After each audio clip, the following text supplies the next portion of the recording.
Contracts and service agreements, agreements made with vendors. Contracts are legally binding agreements made between two different parties, which could include employees and employers, agreements being made between businesses, as well as individuals and businesses. A contract will document a variety of areas that both parties must adhere to once the contract has been signed.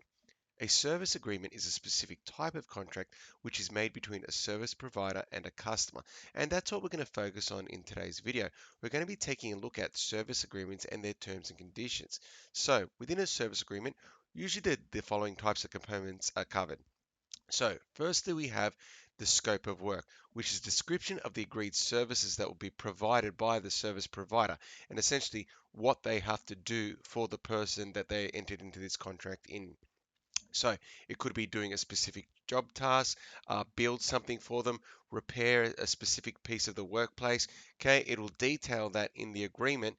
Okay, and that's what the service provider must do in order to fulfill their obligation to the contract. The next area is that of payment, and it's not just how much the payment will be, but it'll be if the payment's being made in increments or at certain stages.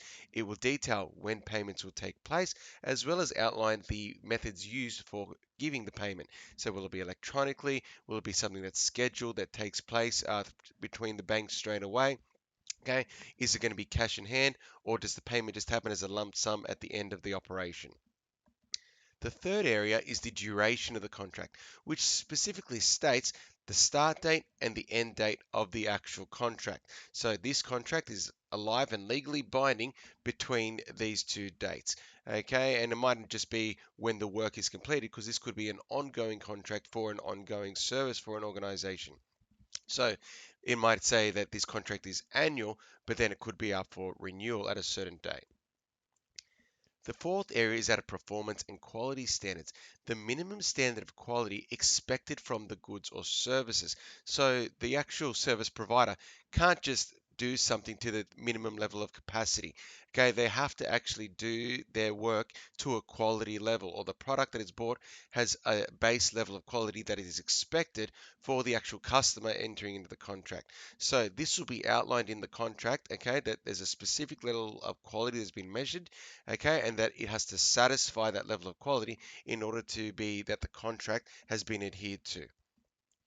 The next level is of liability and warranty. So this is kind of in the case that standards aren't met in relation to liability. Okay, so what is the service provider's responsibility? Okay, if things do go wrong, dates aren't met, and the product is not of a quality, what liability is on the actual provider? Okay, if standards are not met, as well as if the product potentially falls apart or doesn't work, okay, what warranties are in place after the date of development in order to then fix it, because that means it wasn't done to a quality. Does the person have to come back and repair it or replace an item for free of charge? Okay, all of those would be outlined in the contract, okay, in order to ensure that whatever's being developed by this service provider stays working over time as well. And then the final area, and I've already alluded to this before, is of contract renewal or termination.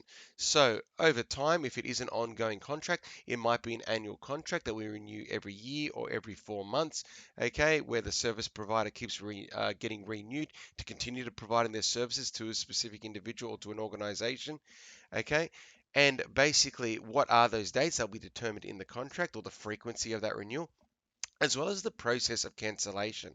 Okay, and it could be what terms could break the contract, but also it could be that if it is an ongoing contract, that a specific amount of time needs to be given prior to cancellation of a contract. So they might have to give 2 weeks notice to the organization before cancelling that contract so that they've got time to prepare or fix their contracts, balance their budgets, whatever. So it's all in order. And that's provided nothing wrongs happen. It could be just the fact that it's just the right thing to do to be right by the actual service provider from the customer.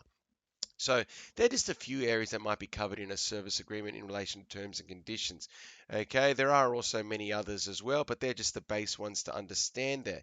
Just in wrapping up, as mentioned, these contracts are legally binding with any variations in actions that do not comply with this service agreement, and specifically these terms and conditions, they can land a party in court.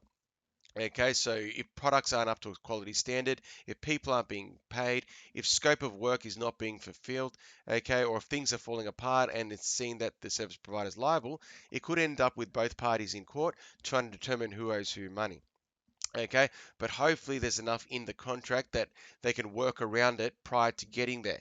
Okay, and it has fail safes in place of what to do when these things happen so that either the customer or the service provider can amend these issues and hopefully rectify them so that they do comply with the contract. And at the end of it, when the service has been provided, everyone's happy and everyone gets what they want. The service provider gets their payment, the customer gets their service or goods that they needed, okay, and the contract has fulfilled its duty.